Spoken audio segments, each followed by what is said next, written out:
નમસ્કાર વિદ્યાર્થી મિત્રો, સ્વાગત છે આપ સર્વેનું ડિજિટલ પ્લેટફોર્મ સુધીર સર બાયોલોજીમાં. હવે લાસ્ટ લેક્ચરની અંદર આપણે માહિતી લીધી હતી ખાસ કરીને ડીએનએ વિશેની, બરાબર છે. અને આજનો લેક્ચર છે એ 12 સાયન્સ માટેનો છે અને 12 સાયન્સની અંદર આપણે લાસ્ટ લેક્ચરની અંદર ડીએનએની વિશેની થોડી ઘણી એવી માહિતી કે જે આપણે લીધેલી હતી. હવે ડીએનએની માહિતી છે એ એની અંદર આપણે થોડી એવી ચર્ચા કરી લઈએ કે શું શું ભણ્યા. તો સૌથી પહેલાં તો ડીએનએ છે ને એ ન્યુક્લિઓટાઇડનો પોલિમર છે. ન્યુક્લિઓટાઇડ એટલે શું થાય તો કે પોલીન્યુક્લિઓટાઇડની શૃંખલા, અને એ પોલીન્યુક્લિઓટાઇડની શૃંખલા છે ને એનો ડીએનએ બનેલો હોય. તો સૌથી પહેલાં આપણને સેજે મનની અંદર એવો પ્રશ્ન થાય કે પોલીન્યુક્લિઓટાઇડ એટલે શું? તો આપણને ખબર છે કે નાઇટ્રોજન બેઝ પ્લસ પેન્ટોસ શર્કરા અને પ્લસ ફોસ્ફેટ સમૂહ. તો એ આપણે લાસ્ટ લેક્ચરની અંદર ડ્રો કરી હતી આખી શૃંખલા. આ લેક્ચરની અંદર પણ આપણે એક એનો અંશ કે જે ડ્રો કરશું એમાં સૌથી પહેલાં આપણે પેન્ટોસ શર્કરા ડ્રો કરી નાખવાની છે. આ થઈ આપણી પેન્ટોસ શર્કરા, બરાબર છે, 5 કાર્બનવાળી. ત્યારબાદ એના એક છેડે મતલબ પેલા કાર્બન સાથે નાઇટ્રોજન બેઝ હોય, ફોર એક્ઝામ્પલ આપણે લઈ લઈએ એડેનિન, બરાબર છે. અને બીજો જે કાર્બન છે, સોરી 5મા નંબરનો કાર્બન છે, ત્યાં શું હોય છે તો કે ફોસ્ફેટ સમૂહ છે, બરાબર છે. શું આવેલું હોય છે તો કે ફોસ્ફેટ સમૂહ. તો આ રીતે આપણે ડીએનએના બંધારણ વિશેની માહિતી લીધેલી હતી.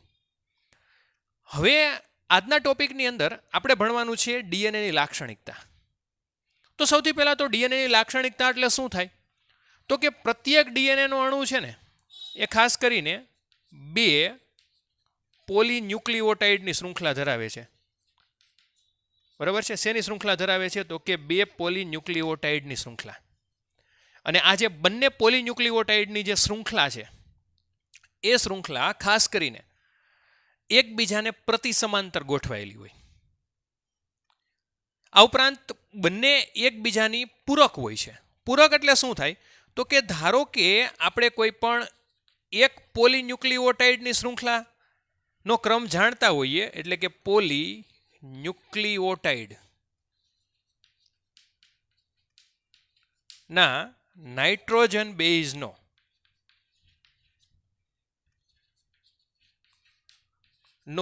ક્રમ આપણે જાણતા હોઈએ, સપોઝ કે ધારો કે, તો આપણે કોઈ અન્ય અથવા તો બીજી કે જે બાકીની છે એનો પણ આપણે ક્રમ જાણી શકીએ. કઈ રીતે? તો હું અહીંયા એક ડીએનએ ડ્રો કરું છું. આ રીતે આપણા શરીરની અંદર પ્રત્યેક કોષ છે એ પોતે ડીએનએ ધરાવે છે, બરાબર છે. આની એક શૃંખલા છે એ થોડીક વ્યવસ્થિત આપણે ડ્રો કરીએ તો આ શૃંખલા છે, આ રીતે ડીએનએની શૃંખલા હોય. હવે એમાં હંમેશા શું હોય તો કે ધારો કે આપણે અહીં એવું ગણીએ કે અહીંયા એડેનિન છે, અહીંયા થાઇમિન છે, અહીંયા ગ્વાનિન છે, અહીંયા સાઇટોસિન છે, અહીંયા એડેનિન છે, પાછું અહીંયા થાઇમિન છે, ગ્વાનિન છે, સાઇટોસિન છે. પાછું આપણે ગણીએ સાઇટોસિન, ગ્વાનિન, થાઇમિન અને એડેનિન. આવું આપણે ભણીએ. તો એડેનિન હોય ને એની હંમેશા શું હોય સામે તો કે થાઇમિન. થાઇમિન સામે શું હોય તો કે એડેનિન. ગ્વાનિન સામે હંમેશા સાઇટોસિન અને સાઇટોસિન સામે હંમેશા ગ્વાનિન હોય. એવી જ રીતે અહીંયા પૂરક ક્રમ જોડતા જાવ તો એડેનિન સામે થાઇમિન, થાઇમિન સામે એડેનિન, ગ્વાનિન સામે સાઇટોસિન, સાઇટોસિન સામે ગ્વાનિન. ત્યાર પછી આ સાઇટોસિન સામે ગ્વાનિન, ગ્વાનિન સામે સાઇટોસિન, થાઇમિન સામે એડેનિન અને એડેનિન સામે થાઇમિન.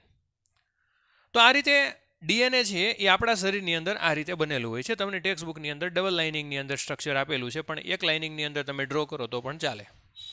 હવે આપણે આના ધ્રુવીયતા જોઈ લઈએ તો આ બાજુ 5 ડેસ્ક કરો તો આ શૃંખલામાં અહીંયા શું આવશે તો કે 3 ડેસ્ક, અને અહીંયા 3 કરો તો અહીંયા શું આવશે તો કે 5 ડેસ્ક. મતલબ કે આ શૃંખલા છે ને એ પરસ્પર એકબીજાની વિરુદ્ધ આવેલી હોય અને પરસ્પર એકબીજાની પૂરક હોય છે. એટલે આપણે ધારો કે કોઈ એક શૃંખલાનો નાઇટ્રોજન બેઝનો ક્રમ જાણતા હોય, ધારો કે હું તમને એમ કહું કે 5 ડેસની શૃંખલાનો નાઇટ્રોજનનો ક્રમ છે, નાઇટ્રોજન બેઝનો ક્રમ છે, ફોર એક્ઝામ્પલ અહીં adenine thiamine guanine cytosine, adenine thiamine guanine cytosine છે, તો હું તમને એમ કહું કે 3 ડેસ્કની જે નાઇટ્રોજન બેઝની શૃંખલા તમે જાણી શકો તો ઓબ્વિયસ વસ્તુ છે હા, કારણ કે આપણે અગાઉ ભણ્યા કે એક પ્યુરિન હોય સામે બીજો પિરિમિડિન હોય, એડેનિન સામે હંમેશા થાઇમિન જ જોડાય અને ગ્વાનિન સામે હંમેશા શું જોડાય તો કે સાઇટોસિન. આ ઉપરાંત ડીએનએ છે ને એ પોતપોતાનું એક સ્પેસિફિક ગુણધર્મ ધરાવે છે.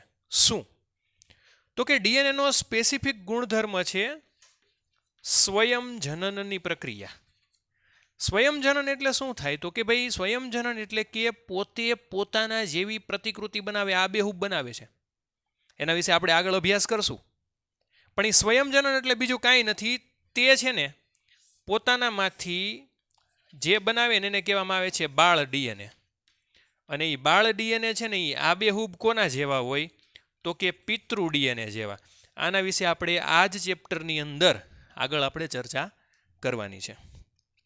હવે ડીએનએની મુખ્ય 5 અલગ અલગ પ્રકારની લાક્ષણિકતાઓ છે અને એ લાક્ષણિકતાઓ વિશે આપણે અભ્યાસ કરવાનો છે. બીજું કે તમને ટેક્સ્ટબુકની અંદર આ આકૃતિ આપેલી છે અને પ્લસ ગઈકાલે આપણે મતલબ કે લાસ્ટ લેક્ચરની અંદર આપણે જે આ શૃંખલાની આકૃતિ આપી હતી એની જ સામે બીજી આપેલી છે. તમે જોશો એટલે તમને એક્ઝેક્ટ સમજાઈ જશે. હું કાંઈ ડ્રો કરવાનું ખોટે ખોટું સમય બગાડતો નથી આમાં, બરાબર? તમને જોશો એટલે સમજાઈ જશે. ફેર એટલો છે કે આમાં ધારો કે શર્કરા છે સીધી બાજુ હોય તો જે બાજુમાં આવે પૂરક એમાં અવળી બાજુ હોય, કારણ કે એની દિશા અલગ અલગ થઈ જાય છે. બરાબર છે કે એક શૃંખલા મેં જે દોરી હતી એની જ સામે બીજી હોય, પણ બીજી છે એની દિશા કેવી હોય તો કે એનીથી વિરુદ્ધ દિશા હોય. તમે જોશો એટલે સમજાઈ જશે. અને ગઈકાલે જે આપણે એક શૃંખલા વિશે કઈ રીતે ડ્રો કરવું એ પણ આપણે ભણ્યા હતા, તો તમને આવડી જશે. બરાબર? એટલે એ બે આકૃતિ ભલે હું બોર્ડ ઉપર નથી ડ્રો કરતો, તમારે હોમવર્કમાં તો ડ્રો કરવાની જ છે. ઓકે, હવે સૌથી પહેલી લાક્ષણિકતા, ડીએનએની સૌથી પહેલી લાક્ષણિકતા શું છે?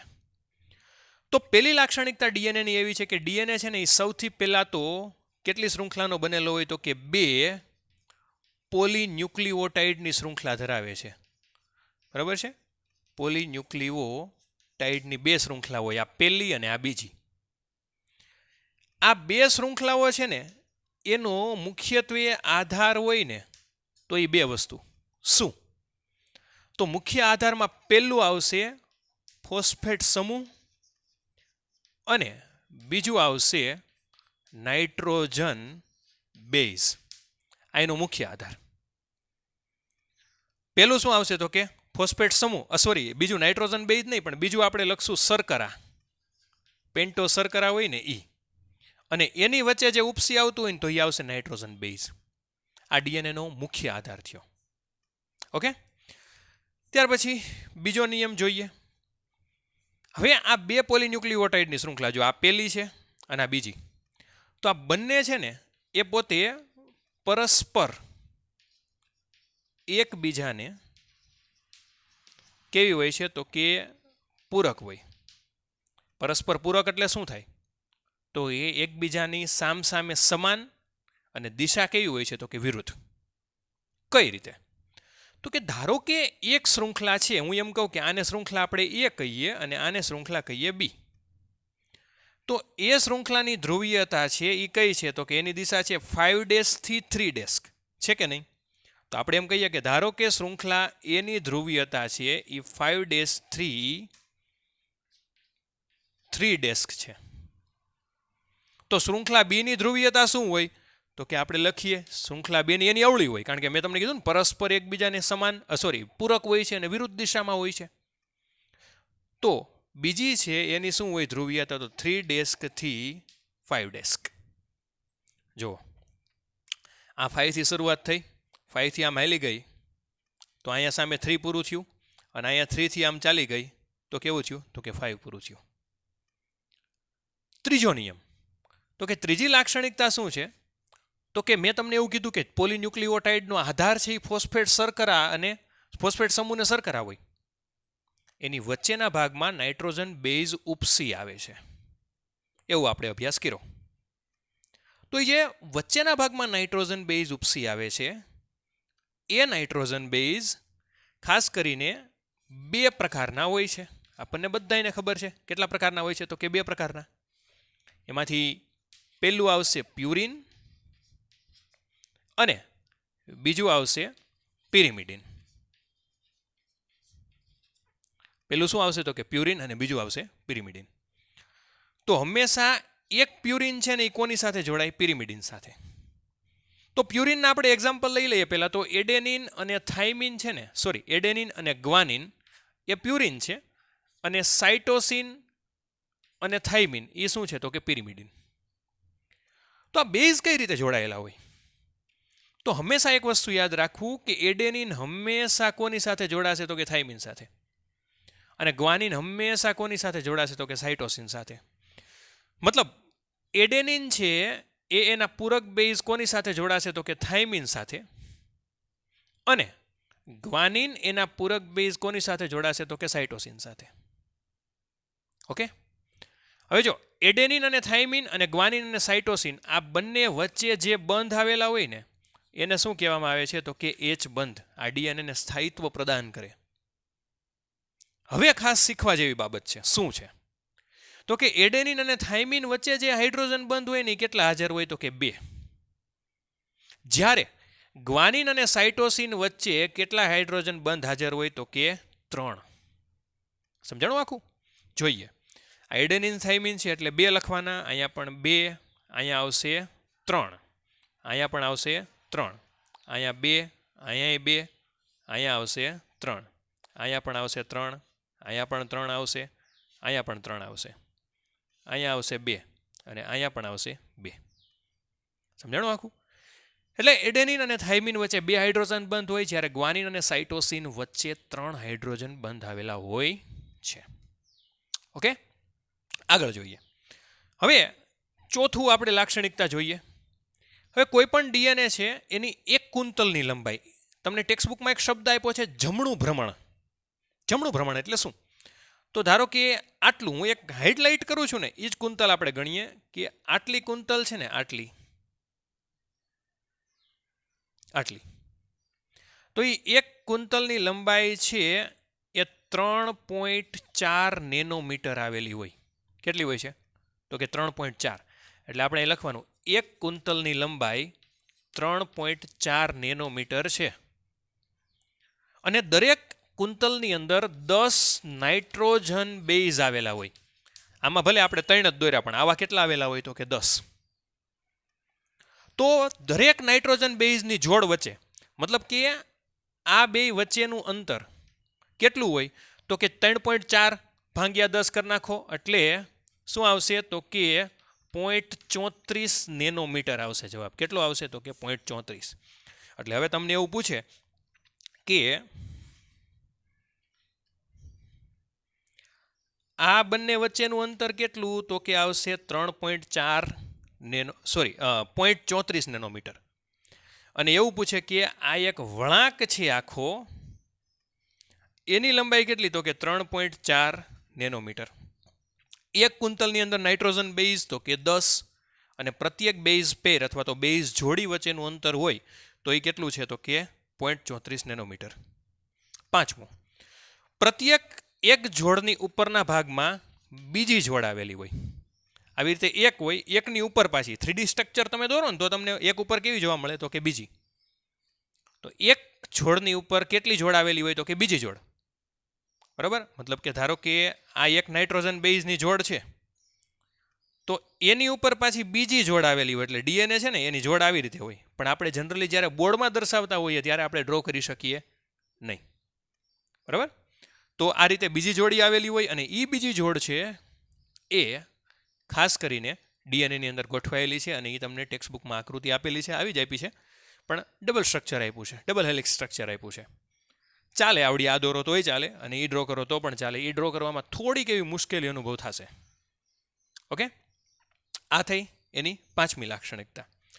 હવે પ્રશ્ન આપણને એવો થાય કે શું પ્યુરિન અને પિરિમિડિન બેઝ છે એ જ એકબીજા સાથે જોડાયેલા હોય? 2 પ્યુરિન અથવા તો 2 પિરિમિડિન ન હોય તો કે ના, ન હોય. ક્યારેય પણ 2 પ્યુરિન અને 2 પિરિમિડિન એકબીજા સાથે જોડાયેલા હોતા નથી. એક પ્યુરિન હોય તો સામે બીજો શું હોય તો કે પિરિમિડિન નાઇટ્રોજન બેઝ આવેલો હોય છે. ઓકે, તો હવે આપણે આગળ જોઈએ. હવે પ્રત્યેક ડીએનએ છે એ બને કઈ રીતે, આપણને સહેજે જેવો પ્રશ્ન થાય તો મોલિક્યુલર બાયોલોજીની અંદર ડીએનએનું સ્વયંજનન અને ડીએનએનું મેઇન કામ શું છે એ સમજવા માટે એક વૈજ્ઞાનિક છે અને જેનું નામ છે ફ્રાન્સિસ ક્રિક. ફ્રાન્સિસ ક્રિક, બરાબર, ફ્રાન્સિસ ક્રિક. હવે એણે શું કર્યું તો કે એણે ડીએનએનું સ્વયંજનન અને ડીએનએમાંથી કઈ રીતે આરએનએ બને અને આરએનએમાંથી કઈ રીતે પ્રોટીન બને એની એક આખી પ્રણાલી આપી. કઈ રીતે તો કે એક આકૃતિ બહુ જ સિમ્પલ રીતે તમને આપી છે. આવી રીતે પેલું લખ્યું છે કે ડીએનએ, એમાંથી જે સામે બને છે ને એને કહેવામાં આવે છે આરએનએ, અને એમાંથી જે બને છે ને એને કહેવામાં આવે છે પ્રોટીન, બરાબર. હવે ડીએનએમાંથી આરએનએ બનવાની જે પ્રક્રિયા છે ને આને કહેવામાં આવે છે પ્રત્યાંકન, અને આરએનએમાંથી જે પ્રોટીન બનવાની પ્રક્રિયા છે એને કહેવામાં આવે છે ભાષાંતર. અને પ્લસ ડીએનએ છે ને એનું તમે આ રીતે આપ્યું છે અને અહીંયા લખ્યું છે આ જે પ્રક્રિયા છે ને એને કહેવાય સ્વયંજનન. હવે હું તમને આખું સમજાવું. જનરલી સુકોષ કેન્દ્રીય કોષની અંદર આયોજન કેવું હોય તો કે પ્રત્યેક ડીએનએ છે ને એ પોતે સ્વયંજનનની પ્રક્રિયા પામીને પોતે નવું પોતાના જેવું બનાવે, પણ આરએનએ પોતે સ્વયંજનન પામી શકતું નથી. તો એને કોની ઉપર આધાર રાખવો પડે તો કે ડીએનએ ઉપર. સમજાણું આખું? તો ડીએનએ છે એ પોતે પોતાનું સ્વયંજનન કરે છે ને પ્લસ એમાંથી શું બનાવે છે તો કે આરએનએ.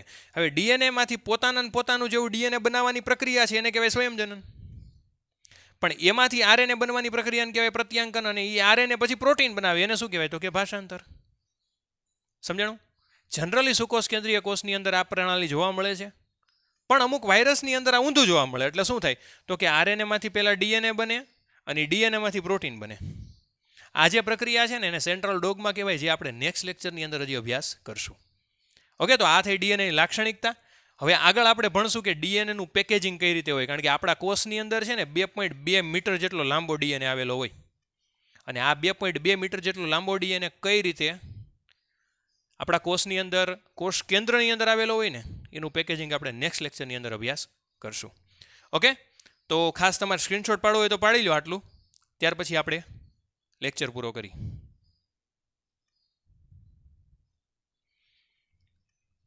તો આશા રાખીએ કે બધાને લેક્ચર પસંદ આવ્યો હોય છે. વધુને વધુ ચેનલને લાઇક કરો, સબસ્ક્રાઇબ કરો અને શેર કરો, અને વધુને વધુ વિદ્યાર્થીઓ સુધી પહોંચાડો. ખાસ મોલેક્યુલર બાયોલોજી ચાલે છે, ખૂબ જ ઇમ્પોર્ટન્ટ ટોપિક છે. વધુને વધુ ધ્યાન આપજો, વધુને વધુ રિવિઝન કરજો અને વધુને વધુ પ્રેક્ટિસ કરજો. કોઈ પણ ડાઉટ હોય તો મને પૂછી શકો છો. ત્યાં સુધી જય હિન્દ, જય ભારત.